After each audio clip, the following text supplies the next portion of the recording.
Bismillahir-Rahmanir-Rahim.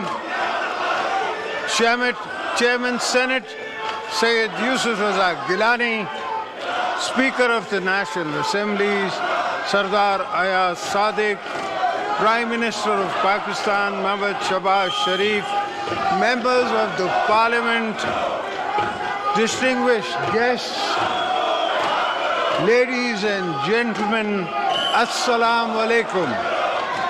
As we embark upon the first parliamentary year, let me extend my heartfelt congratulations to all honourable members of the Parliament on the election to this august House.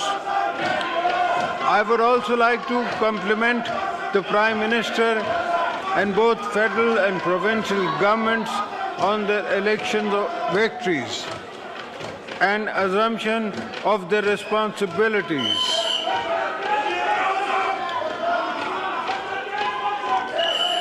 Let me also take this opportunity to express my sincerest gratitude to all parliamentarians and provincial assembly members for their trust and confidence in electing me for a second time as the President of Islamic Republic of Pakistan. I am humbled by this opportunity bestowed upon me by the grace of Almighty Allah. Mr. Speaker, let me begin this parliamentary year by sharing briefly my vision for future, because much of it's based on choices we make in my particular role in the past too. I have made important choices that made history when I chose to give away my own powers as President to the Parliament of Pakistan. I expect you as parliamentarians to use those powers with the wisdom and maturity our country merits and needs. I see my own role today as a unifying symbol of a joint, robust federation, where all people and provinces should be treated in equal before law. At the same time, in my considered view, it is time to turn a new page. If we see today as a new beginning, which it is, that we can build on our strength by investing in our people, by focusing on public needs, by harnessing our relation of our resources to create pathways to inclusive growth.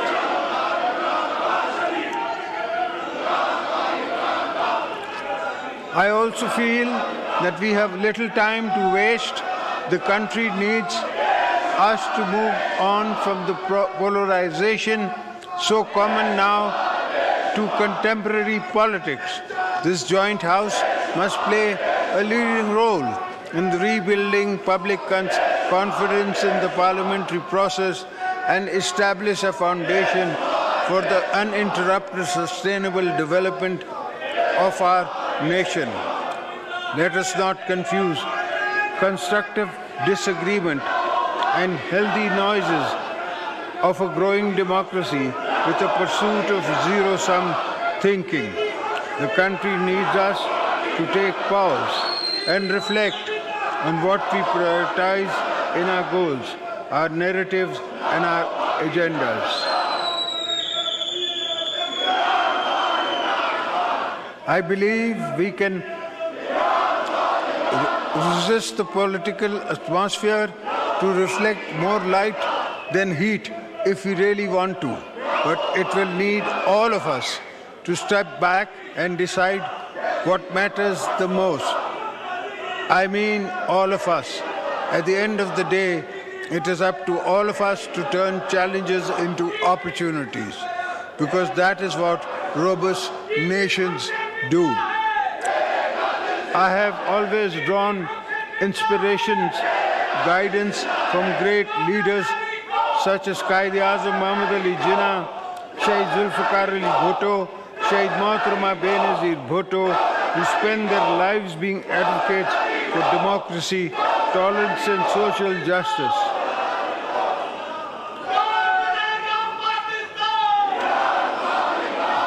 I firmly believe that by embracing the vision of these leaders, we can effectively tackle our challenges and foster an atmosphere of mutual respect and political reconciliation.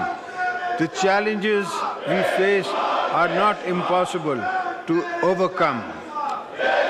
They just require a fundamental of meaningful dialogues, parliamentary consensus, and a timeline implementation of rigorous reforms aimed at addressing underlying issues, both old and new, confronting us.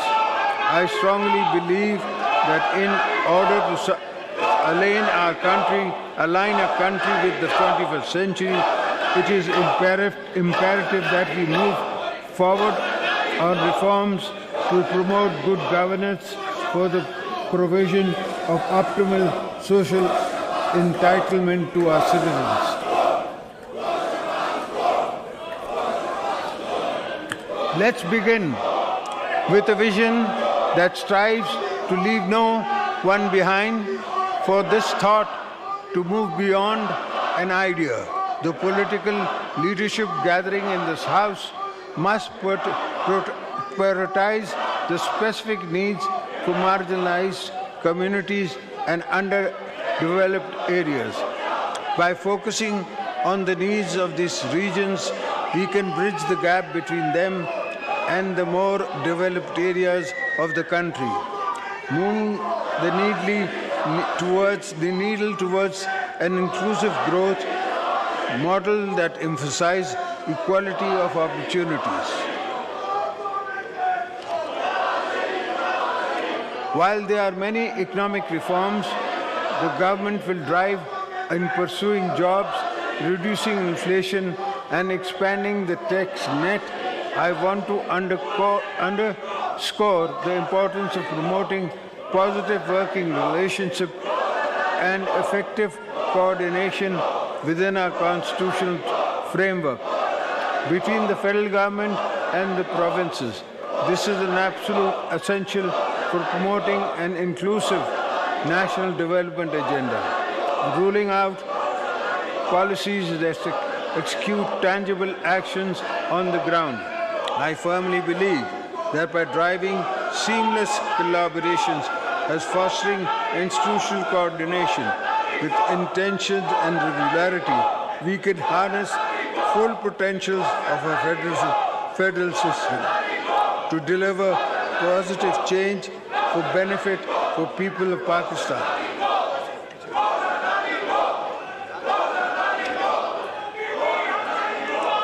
Mr. Speaker, honorable members of the Parliament, Pakistan needs all hands on deck to revitalize its economy.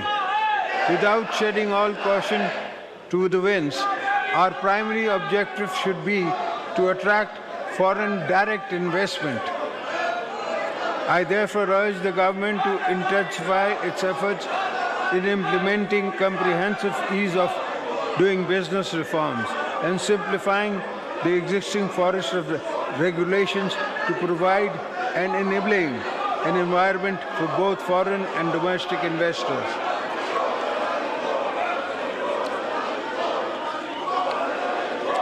I commend the establishment of the Special Investments Facility Council aimed at attracting and facilitating investment in the key sectors, which is a step forward in the right direction. At the same time, we must accelerate our endeavors to diversify export, enhance the competitiveness of our products in global markets, introduce value addition, and venture into new markets similarly. The huge untapped potential in the agriculture, marine life, information technology, textile sector should be exploited to earn foreign exchange.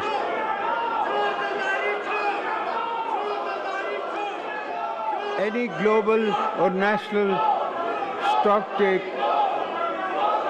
will tell us that the world is changing fast under our feet.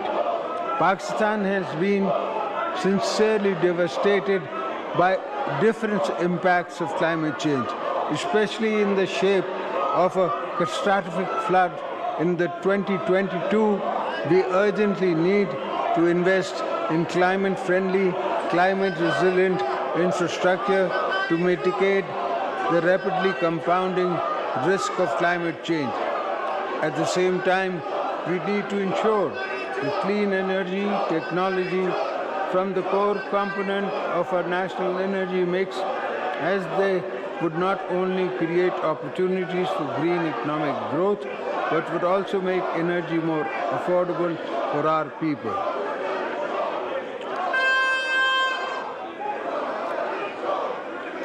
Mr. Speaker, the provision of primary and secondary education is a fundamental right, and its current state should keep all governments awake at night. We must acknowledge the fact that in Pakistan there's a massive number of children who are out of school, and given our growing population, the number is growing faster than the facilities we have been providing.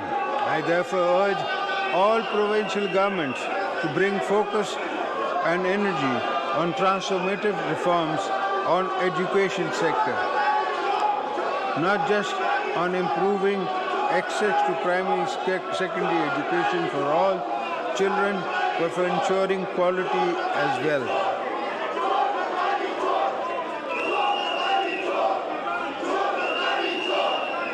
Mr. Speaker, respected parliamentarians, I am sure all agree that our health sector is in urgent need of rebuilding and scaled up expansion.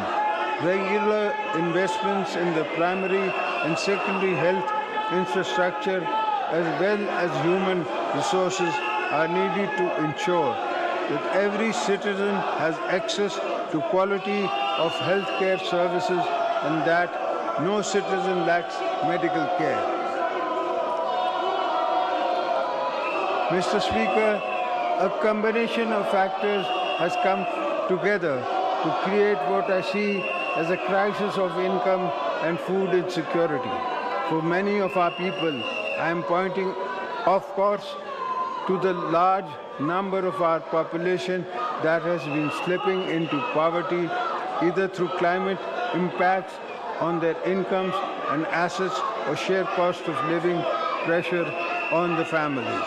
It is our responsibility to ensure that they move out of extreme vulnerability within the ability to access opportunities for jobs and resources to reinvest in farms, livestock, and small businesses.